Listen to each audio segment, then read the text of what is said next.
All right, so we've been looking at Proverbs chapter 2 now, and in the last video, we deeply examined verse 6, which basically says that knowledge comes from the mouth of the Lord.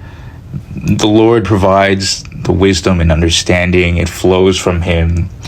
All right, but now I think we should examine the end of the well, maybe not the direct end of the chapter, but it's towards the end. It's verses 21 to 22, which read, "For the upright will inhabit the land, and those with integrity will remain in it, but the wicked will be cut off from the land, and the treacherous will be rooted out of it." Gosh, that's so sobering right there. And so, again, we know it's the closing argument of the entire second chapter.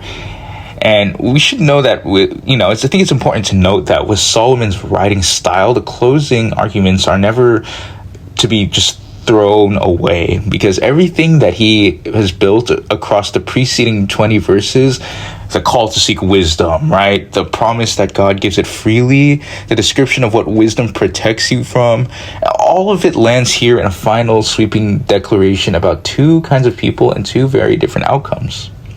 And so, let's not get it twisted, right? The contrast is clean and deliberate.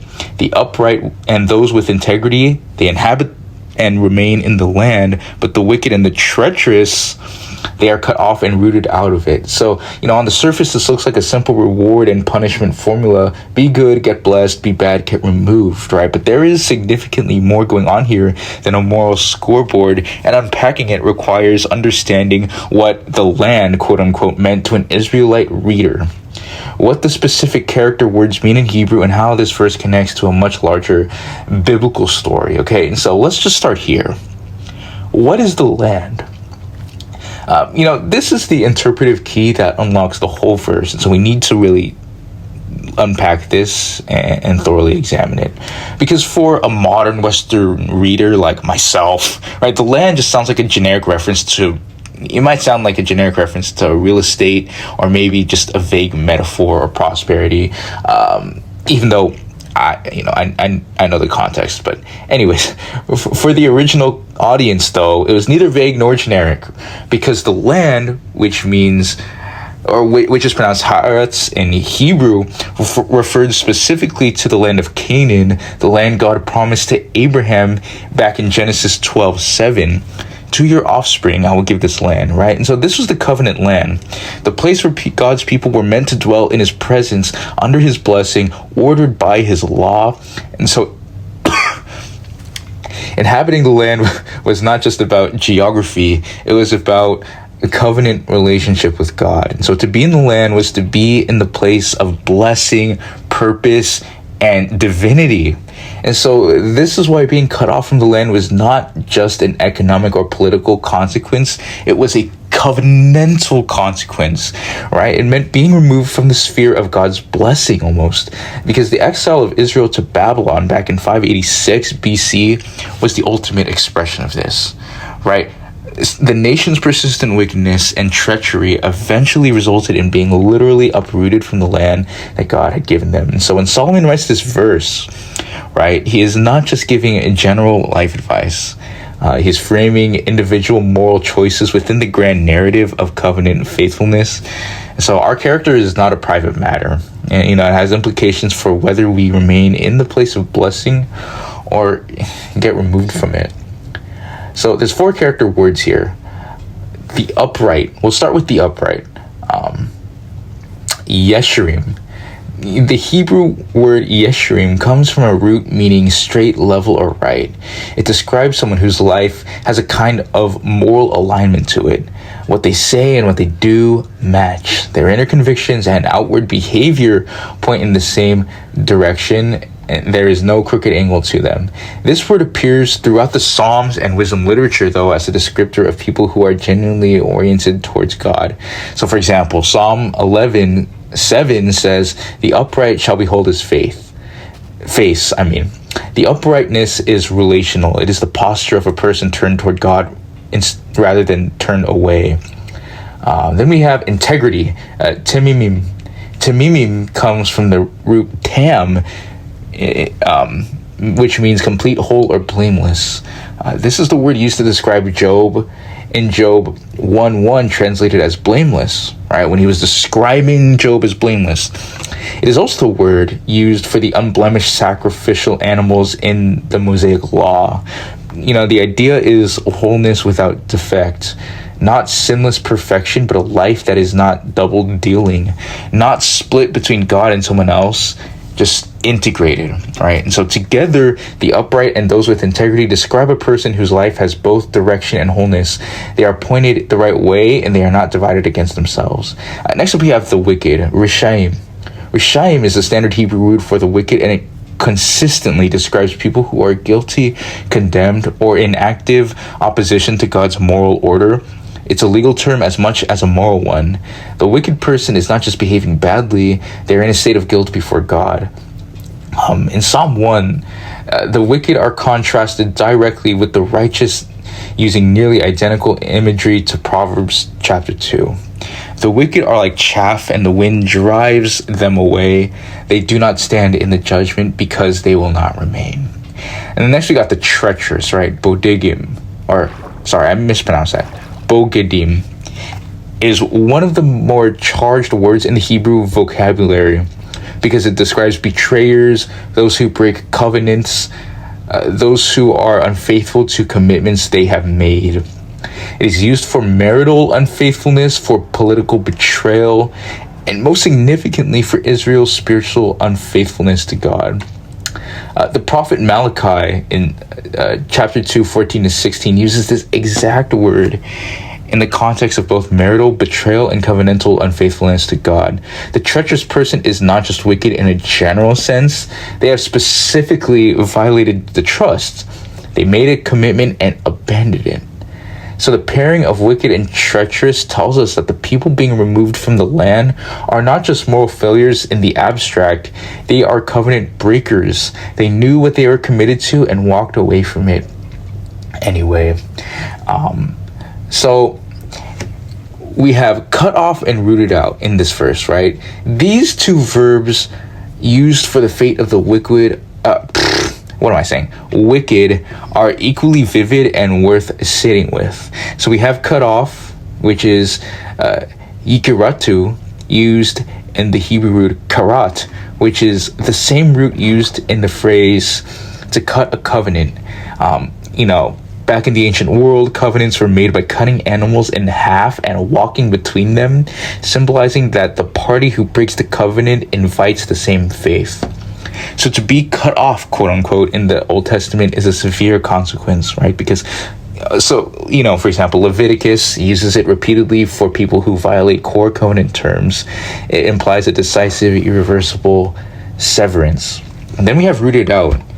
Yisachu is an agricultural image. It describes what you do to a plant you are permanently removing. You do not just cut it at the surface. You pull it up from the roots so it cannot grow back. There's a finality to it.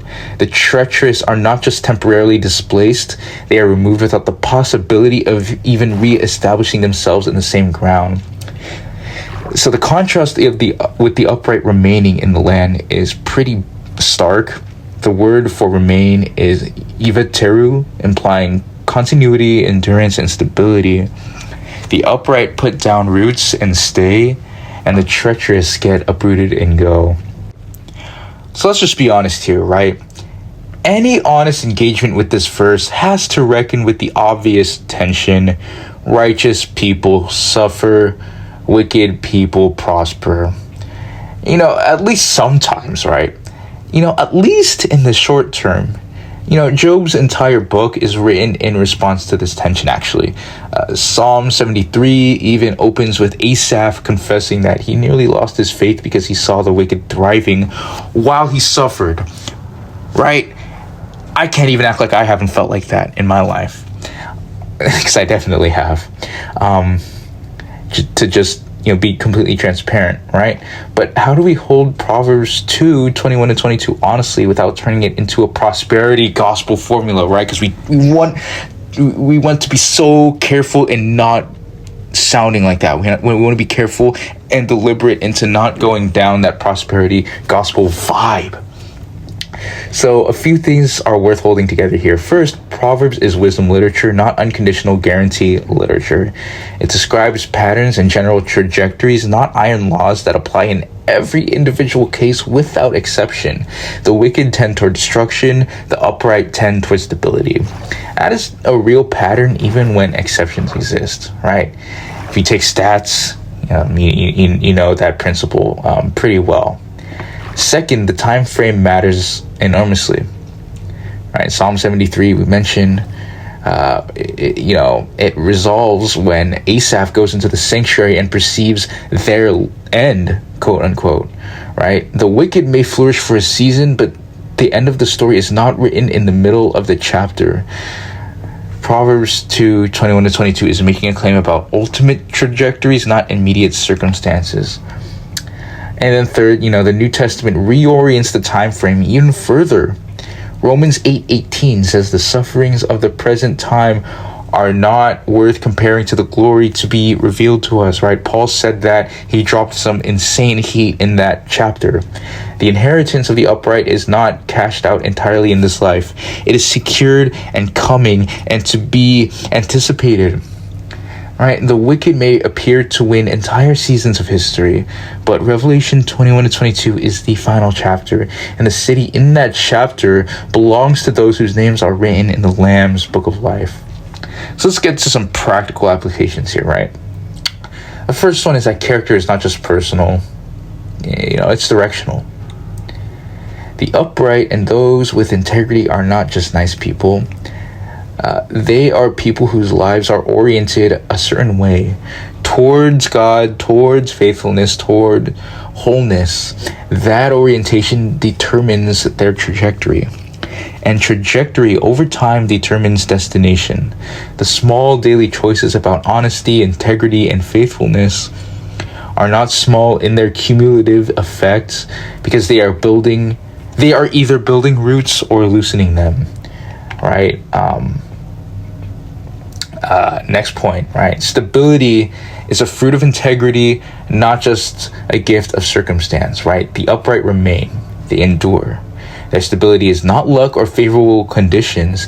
It is the fruit of life that is integrated and rooted in something that does not shift, right? Proverbs 12:3 says, "No one is established by wickedness, but the root of the righteous will never be moved."